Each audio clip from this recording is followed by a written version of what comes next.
மங்கள பட்டினில் மணக்கோலம் விவாகா வழங்கும் சுபமுகூர்த்தப்பட்டு தி Chennai silk D நகர் வேளச்சேரி குரோம்பேட் மற்றும் திருவள்ளூர். எனக்கு பெரிய உற்சாகமும் மகிழ்ச்சியும் ஏன் புத்துணர்ச்சியும் பிறக்குது.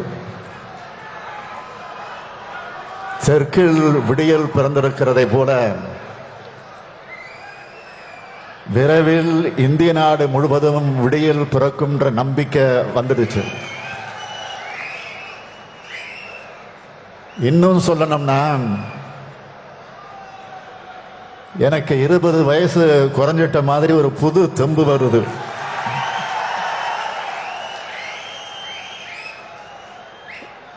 இப்படிப்பட்ட எழுச்சிமிகு ஏற்றமிகு இளைஞரணியின் 2வது மாநாட்டினுடைய தலைவர், என் நெஞ்சமெல்லாம் நிறைந்திருக்கும் கழகத்தின் ஆற்றல் மிகு அடலேறு தம்பி உதயநிதி அவர்களே,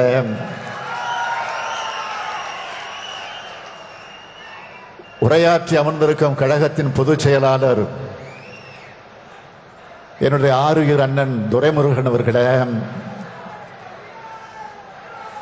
கழகத்தின் பொருளாளர் அருமை நண்பர் TR பாலு அவர்களே, இளைஞர்களுக்கு இணையாக பணியாற்றி இளைஞரணி மாநாட்டை கம்பீரமாக ஒருங்கிணைச்சு நடத்தி கொண்டிருக்கும் கழகத்தின் முதன்மை செயலாளர் ஆருயிர் சகோதரர் KN நேரு அவர்களே, கழகத்தின் துணை பொதுச் செயலாளர்கள் பெரியசாமி அவர்களே, பொன்முடி அவர்களே, ராசா அவர்களே, அந்தியூர் செல்வராஜ் அவர்களே, கழகத்தின் இருவண்ண கொடியை ஏற்றி வைத்து உரையாற்றி இருக்கும் துணை பொதுச் செயலாளர், நாடாளுமன்றத்தில் எத்தனை மொழியா திகழக்கூடிய அன்பு தங்கையுடைய அருமை சகோதரி கனிமொழி அவர்களே, காலை முதல் பல்வேறு தலைப்புகளில் உரையாற்றி அமர்ந்துள்ள கொள்கை உறுப்பு செயலாளர் அருமை சகோதரர் திருச்சி சிவா உள்ளிட்ட கருத்து போராளிகளே, ஆற்றல் மிகு ஒருங்கிணைந்த சேலம் மாவட்ட செயலாளர்கள் உள்ளிட்ட மாவட்ட செயலாளர்களே, இளைஞரணியின் மாநில துணை செயலாளர்களே, மாவட்ட அமைப்பாளர் மற்றும் துணை அமைப்பாளர்களே, சமுதாயத்தின் ஈட்டி முனைகளாக இருக்கக்கூடிய இளைஞரணியின் தம்பிமார்களே, என் உயிரோடு கலந்திருக்கக்கூடிய தலைவர் கலைஞர் அவர்களின் உயிரினும் உயிரான அன்பு உடன்பிறப்புகளே, உங்கள் அனைவருக்கும் வணக்கம். திராவிட இயக்கம் தோன்றி 100 ஆண்டுகளுக்கு மேலாகிடுச்சு. நம்மோட திராவிட முன்னேற்ற கழகம் பேரறிஞர் அண்ணாவால் தொடங்கப்பட்டு 75 ஆண்டுகள் ஆயிடுச்சு. 1949ஆம் ஆண்டு செப்டம்பர் 17 அன்று சென்னை ராபின்சன் பூங்காவில் திரண்டிருந்த அதே கொள்கை உறுதியும் லட்சிய வேட்கையும் லட்சக்கணக்கான இளைஞர்களான உங்ககிட்ட பார்க்கிறப்போ இந்த இயக்கத்தோட தலைவரா மிகுந்த மகிழ்ச்சி அடைகிறேன். அஞ்சா நெஞ்சர்களை அருந்தம்பிகளாக பெறும் பேரு பெற்றேன்னு பேரறிஞர் பெருந்தகை அண்ணா பெருமைப்பட்டது போல நான் பெருமைப்படுகிறேன். இந்த உணர்வை, உற்சாகத்தை, எழுச்சியை ஏற்படுத்தி தந்திருக்கும் இளைஞரணியின் செயலாளர் மாண்புமிகு தம்பி உதயநிதி அவர்களை பாராட்டுகிறேன், வாழ்த்துகிறேன். மகன் தந்தை காற்றும் உதவி இவன் தந்த எண்ணொற்றான் கொள் எனும் சொல்லுன்னு ஐயன் வள்ளுவர் சொன்னபடி அவருடைய செயல்கள், கழக பணிகள், மக்கள் தொண்டு அமைஞ்சிருக்கு. கழகத்திற்கான பணி, மக்களுக்கான பணி ரெண்டிலும் எனக்கு துணையா மட்டும் இல்ல, துணையாக தம்பி உதயநிதி இருக்கிறார். அந்த உழைப்பை பார்த்துத்தான் நானும் பொதுச் செயலாளரும் தலைமை கழக நிர்வாகிகளும் மகிழ்ச்சி அடைகிறோம். எனக்கு 30 வயசு இருக்கும்போது தலைவர் கலைஞரும் இனமான பேராசிரியரும் இளைஞரணியை உருவாக்குனாங்க. அவங்க எங்க மேல வச்ச நம்பிக்கைய நாங்க காப்பாத்தின மாதிரி என்னுடைய எதிர்பார்ப்பை பூர்த்தி செஞ்சு வெற்றி கொடி கட்டும் கொள்கைப்படையா இளைஞரணி செயல்பட்டு வர்றத இந்த சேலம் மாநாடு நாட்டுக்கு சொல்லிடுச்சு. எந்த கொம்பனாலும் கழகத்தை வீழ்த்த முடியாது என்ற நம்பிக்கை ஊற்ற மாநாடா இந்த சேலம் இளைஞரணி மாநாடு அமைஞ்சிருக்கு. இப்படி என்ன நெஞ்சை நிமிர்த்தி சொல்ல வச்ச இளைஞரணி செயலாளர், மாநில துணை செயலாளர்கள், மாவட்ட அமைப்பாளர்கள், துணை அமைப்பாளர்கள், ஒட்டுமொத்த இளைஞரணி நிர்வாகிகளுக்கும் என்னோட மனமார்ந்த வாழ்த்துக்களும் நன்றியும். அடுத்து முக்கியமா இந்த மாநாடு இவ்வளவு பிரம்மாண்டமாக நடைபெற காரணமானவர் நம்மோட முதன்மை செயலாளர் KN நேரு அவர்கள். ஒரே வரியில் சொல்ல வேண்டும்னா மாநாடு என்றால் நேரு, நேரு என்றால் மாநாடு. மாநாடு நடக்கிற இடத்துல நேரு இருப்பார், நேரு இருக்கிற இடத்துல மாநாடு நடக்கும். ஒரு மாநாட்டை எப்படி நடத்தணும்னு எல்லோருக்கும் வழிகாட்டியாக இருக்கிறார். அப்படிப்பட்ட நேரு அவர்களுக்கும் அவரோடு தோல் நின்று பணியாற்றி இருக்கக்கூடிய ஒருங்கிணைந்த சேலம் மாவட்ட கழக செயலாளர்களான ஆற்றல் மிகு ராஜேந்திரன், சிவலிங்கம், செல்வகணபதி ஆகியோருக்கும் சேலம் மாவட்ட கழகம் உள்ள அனைத்து நிர்வாகிகளுக்கும் தலைமை கழகத்தின் சார்பில் என்னுடைய மனமார்ந்த பாராட்டுக்கள், வாழ்த்துக்கள். இளைஞரணி என் தாய் வீடு. என்னை வளர்த்த, என்னை உருவாக்கிய இடம். நான் இன்று கோடிக்கணக்கான திராவிட முன்னேற்ற கழக தொண்டர்களோட தலைவராக கடமையாற்றி வர்றதுக்கும், தாய் தமிழ்நாட்டோட முதலமைச்சராக பொறுப்பேற்று மக்கள் தொண்டாற்றி வருவதற்கும் அடித்தளமிட்டதே இந்த இளைஞரணி தான். அதனால எனக்கு எப்போதும் தனி பாசமும் உரிமையும் உண்டு. 1980 ஆண்டு ஜூலை 20 நாள் மதுரை ஜான்சிராணி பூங்காவில் இளைஞரணி தொடங்கப்பட்டுச்சு. அன்று முதல் நகரம், கிராமம் எங்கும் கழக கொடியை ஏற்றுவதும் பாசறை கூட்டங்கள் நடத்துவதும் தமிழ்நாட்டை நான் வலம் வந்தேன். மாநாடுகள் நடத்தப்படுகிற பெரும் பேரணிகள் எல்லாம் எங்களுடைய வெண்சீருடைய அணிவகுப்பால பலரையும் அண்ணாந்து பார்க்க வச்சது. போராட்ட களங்களில் இளைஞர்கள் அதிகமாக பங்கெடுத்தாங்க. தேர்தல் பரப்புரைகளில் இளைஞர்கள் சுற்றி சுழன்று பணியாற்றினாங்க. 1980 ஆண்டு முதல் கட்சிக்குள் புது ரத்தம் பாய்ச்சியது இளைஞரணி. உழைப்பு உழைப்பு உழைப்பு. தலைவர் கலைஞர் அவர்கள் என்னை பாராட்டினார்னா அந்த உழைப்புக்கு இளைஞரணி தம்பிமார்கள் என்னை உற்சாகம் ஊட்டிக்கிட்டே இருப்பாங்க. எப்பவும் நான் சுறுசுறுப்பா இயங்க இன்னொரு முக்கிய காரணம், என்னை சுத்தி இளைஞர்களே இருந்தாங்க. இளைஞர்களால் உருவான போர்க்கருவிதான் இந்த ஸ்டாலின். நான் மட்டும் இல்ல, ஏராளமான தளபதிகளை உருவாக்கின ஈடு இணையற்ற அணிதான் இளைஞரணி.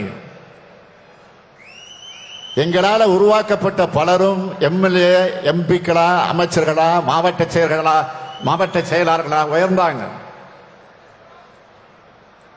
நாளை அத்தகைய பொறுப்புகளுக்கு நீங்கள் வரலாம், வருவீங்க, வரணும், வருவீங்கள.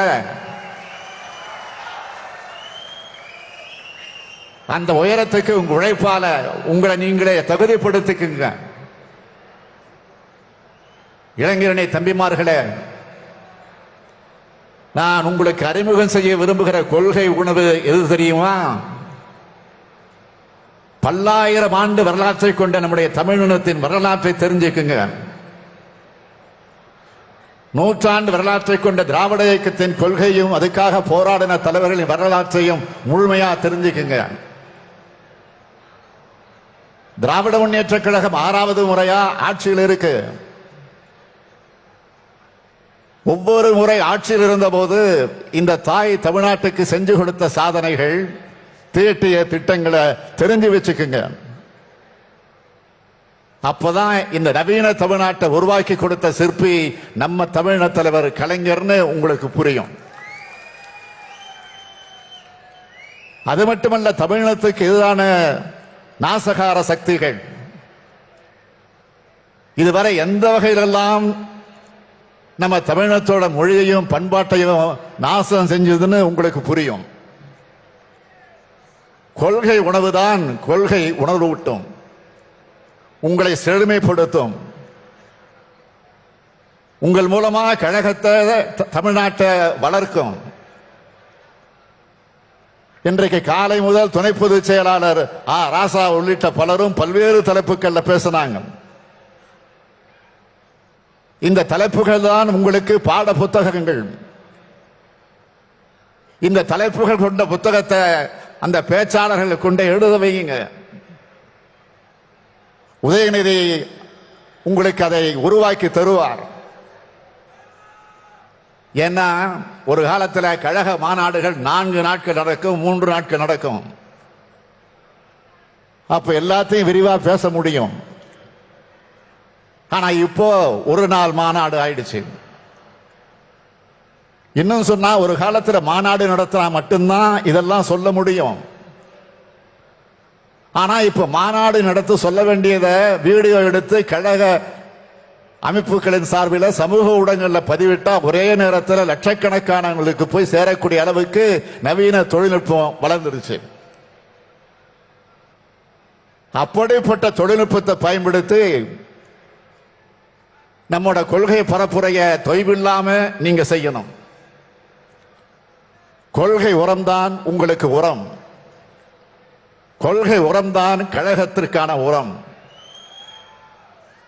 75 ஆண்டுகளாக என் கழகம் இன்னைக்கும் கம்பீரமா நிக்குதுன்னா அதுக்கு நம்ம கொள்கை உரம்தான் காரணம். சமூக நீதி, சமத்துவம், சுயமரியாதை, சகோதரத்துவம், மாநில உரிமைகள், மொழிப்பற்று, இனப்பற்று, பெண் உரிமை, ஒடுக்கப்பட்டோர் நலன்,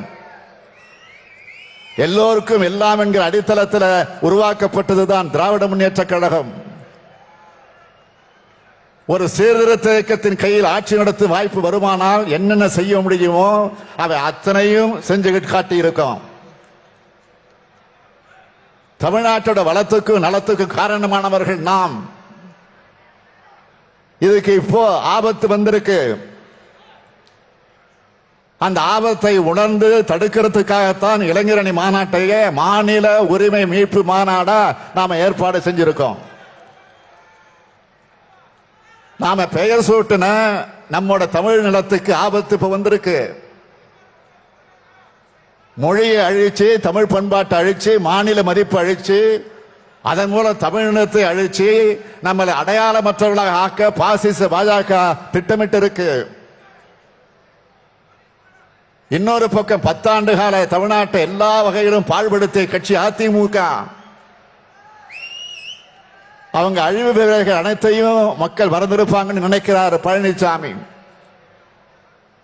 இப்ப அவங்க ஆடுற உள்ளே வெளியே ஆட்டம் பாஜக போட்டு கொடுத்த நாடகம். பழனிசாமியோட பகல் விஷயத்தை அதிமுக தொண்டர்களே நம்ப தயாராக இல்லை. அதுதான் உண்மை. பாஜக அதிமுக இவங்க 2 பேரோட படுபாதக செயல்களை தடுக்கிறது தான் நம் முன்னால் இருக்கக்கூடிய முக்கிய கடமை. மாநில சுயாட்சி கோரிக்கையை பொறுத்தவரை இந்திய அரசியலமைப்பு சட்டம் திருத்தி அமைக்கப்பட வேண்டும் என்பது திராவிட முன்னேற்ற கழகம் தொடர்ந்து வலியுறுத்தி வரக்கூடிய கோரிக்கை. மாநிலங்களுக்கு போதுமான அதிகாரங்களை வழங்கிட்டு நாட்டின் ஒருமைப்பாட்டையும் ஒற்றுமையையும் பாதுகாக்கிறதுக்கு எவ்வளவு அதிகாரங்கள் தேவையோ அது மட்டும் ஒன்றிய அரசு வச்சுக்கிட்டா போதும். இதுக்காகத்தான் தலைவர் கலைஞர் ராசமன்னார் குழுவை 1969ஆம் ஆண்டு அமைச்சார். அந்த குழுவின் அறிக்கையை பெற்று தமிழ்நாடு சட்டமன்றத்திலே விவாதித்து தீர்மானமாக நிறைவேற்றினார். மாநிலத்தில் சுயாட்சி, மத்தியில் கூட்டாட்சிங்கிறது கலைஞர் நமக்கு கற்றுக் கொடுத்த முழக்கம். நடைபெற இருக்கிற நாடாளுமன்ற தேர்தல் வெற்றிக்கு பிறகு அந்த முழக்கம் இந்தியாவின் முழக்கமா மாறப்போகுது. அமைய இருக்கிற இந்தியா கூட்டணி ஆட்சியானது மாநில உரிமைகளை வழங்குகிற சிறப்பான அரசியலமைப்பு சட்டத்தை உருவாக்கி தரக்கூடிய முயற்சிகளை கவனம் செலுத்தும். திமுக அரசை மட்டும் மனசுல வச்சுக்கிட்டு மாநில உரிமைகள் நான் சொல்லல. மாநிலங்களை ஆளக்கூடிய காங்கிரஸ், கம்யூனிஸ்ட், திரிணாமுல் காங்கிரஸ், சமாஜ்வாதி, ராஷ்டிரிய ஜனதா தளம்னு எந்த கட்சியாக இருந்தாலும், ஏன் பாஜக ஆட்சி செய்கிற மாநிலங்களுக்கும் மாநில சுயாட்சி வேணும்னு தான் எல்லா மாநிலங்களுக்குமான உரிமைக்குமான உரிமையை நாங்க கேட்கிறோம். இது இங்க மட்டும் இல்ல. அண்மையில ஒன்றிய பிரதமர் திருச்சிக்கு வந்தப்போ அவரை மேடையில வச்சுக்கிட்டே சொன்னவன் இந்த ஸ்டாலின். இன்னைக்கு பிரதமராக இருக்கிற அவர் ஒரு காலத்தில் ஒரு மாநிலத்துடைய முதலமைச்சராக இருந்தவர் தான். ஆனா இன்னைக்கு மாநிலங்கள் மொத்தமா ஒழிச்சு கட்டுற முயற்சியை தான் பிரதமர் வந்ததிலிருந்து மோடி அவர்கள் செஞ்சுக்கிட்டு இருக்கார். மாநில அதிகாரத்துக்கு உட்பட்டவைகளுக்கு ஒன்றிய பாஜக அரசு சட்டங்கள் ஏற்றது. எந்த சட்டத்தை கொண்டு வந்தாலும் மாநில அரசுகளுக்கிட்ட ஆலோசனை செய்கிறது இல்ல. எதுக்கும் மாநில முதலமைச்சர்களோட ஆலோசனை கேட்கறது இல்ல. புதிய கல்விக் கொள்கை, நீட், ஜிஎஸ்டி இப்படி மாநிலங்களோட கல்வி நிதி அதிகாரத்தை முற்றிலுமா பறிச்சுட்டாங்க. ஒன்றிய அரசுக்கு பணம் தர ஏடிஎமாக மாநிலங்களை மாத்திட்டாங்க. மிகப்பெரிய இயற்கை பேரிடர் காலத்தில் கூட நமக்காக உதவி செய்யறது இல்ல. பேசினாங்கள சமீபத்தில் வந்த பேரிடருக்கு 37,000 கோடி ரூபாய் பணம் கேட்டிருக்கோம். ஆனா இதுவரைக்கும் ஒரு பைசா வரல. பிரதமர் வந்தார், தருவேன்னார். நிதியமைச்சர் வந்தார், தருவேன்னார். பாதுகாப்புத்துறை அமைச்சர் வந்தார், தருவேன்னார். உள்துறை அமைச்சரை நம்ம டிஆர் பாலு அவர்கள் தலைமையில எம்பிக்கள் எல்லாம் பார்த்தப்போ அவரும் தருவேன்னாரு. ஆனா இப்ப வரைக்கும் ஒண்ணு வரல. இவங்க என்ன நினைக்கிறாங்கன்னா, சும்மா திருக்குறளை சொன்னா போதும், பொங்கலை கொண்டாடினா போதும், அயோத்தியில கோயில் கட்டினா போதும், தமிழ்நாட்டு மக்கள் ஓட்டு போடுவாங்கன்னு ஏமாத்த நினைக்கிறாங்க. அவங்க நம்மளை இன்னும் புரிஞ்சிக்கல. இது பெரியார் மண், பேரறிஞர் அண்ணாவின் மண், தலைவர் கலைஞரின் மண். மாண்புமிகு நரேந்திர மோடி அவர்கள் 2 முறை பிரதமராக இருக்கிறார். 2 முறையும் தமிழ்நாட்டு மக்கள் அவரை பிரதமராக வாக்களிக்கல. இந்த முறை நிச்சயம் வாக்களிக்க போறது இல்லை. இந்த முறை தமிழ்நாட்டை போலவே இந்தியாவும் செயல்பட போகுது. ஒன்றியத்தில் ஆட்சி இருக்கிறதால என்ன செய்யறாங்க? கட்சிகளை உடைக்கிறது, எம்எல்ஏக்கள் இழுக்கிறது, ஆளுநர்கள் மூலமா குறுக்கு வழியில ஆட்சி நடத்த பார்க்கிறது. சொல்ல போனா பாஜகவுக்கு வேட்டு வைக்க வேற யாரும் வேணாம், ஆளுநர்களே போதும். அவங்க அந்த காரியத்தை சிறப்பாக செஞ்சு முடிச்சிடுவாங்க. நாம உருவாக்கி இருக்கக்கூடிய இந்தியா கூட்டணி அமைக்கும் ஆட்சி ஒற்றை கட்சி ஆட்சியா இருக்காது, சர்வாதிகார ஆட்சியா இருக்காது, கூட்டாட்சியாக இருக்கும். மாநிலங்களை மதிக்கிற ஆட்சியாக இருக்கும். தமிழ்நாட்டிற்கும் தமிழ்நாட்டு மக்களுக்கு நல்லது செய்யக்கூடிய ஆட்சியாக இருக்கும். இந்தியாவை அனைத்து வகையிலும் முன்னேறக்கூடிய ஆட்சியாக இருக்கும். அதுக்கான பணி நம்மை நோக்கி வந்து கொண்டிருக்கிறது. தேர்தல் பணி தொடக்கமா? சேலம் மாநாட்டுக்கு முன்பே 3 குழுக்கள் அமைச்சிட்டோம். நாடாளுமன்ற தேர்தலுக்கான கூட்டணி கட்சிகளோடு பேச்சுவார்த்தை நடத்த டிஆர் பாலு தலைமையில் ஒரு குழுவும், தேர்தல் அறிக்கையை தயாரிக்க என்னுடைய அருமை தங்கை கனிமொழி தலைமையில் ஒரு குழுவும் தேர்தல் பணிகளை முழுமையாக கண்காணித்து ஒருங்கிணைக்க நேரு, வேலு, பாரதி, தங்கம் தென்னரசு, தம்பி உதயநிதி என 5 பேர் கொண்ட ஒரு குழுவும் அமைக்கப்பட்டுள்ளது. 5 குழுவும் 40 தொகுதிகளிலும் பணியாற்ற உள்ள நிர்வாகிகளை அழைத்து வெற்றிக்கான வியூகத்தை தருவாங்க. அறிக்கை தயாரிக்க குழு முக்கிய நகரங்களுக்கு வந்து முக்கிய நகரங்களுக்கு சென்று மக்கள் கருத்துக்களை கேட்பாங்க. கூட்டணி பற்றியும் யார் வேட்பாளர் பற்றியும் தலைமையின் கையில் விட்டுடுங்க, அதை நாங்க பார்த்துக்கிறோம். வெற்றி பெறுபவரே வேட்பாளர் என்று முன்பே நான் சொல்லி இருக்கிறேன். யார் வேட்பாளர் நீங்க போட்டு மனசை குழப்பிக்க வேண்டாம்.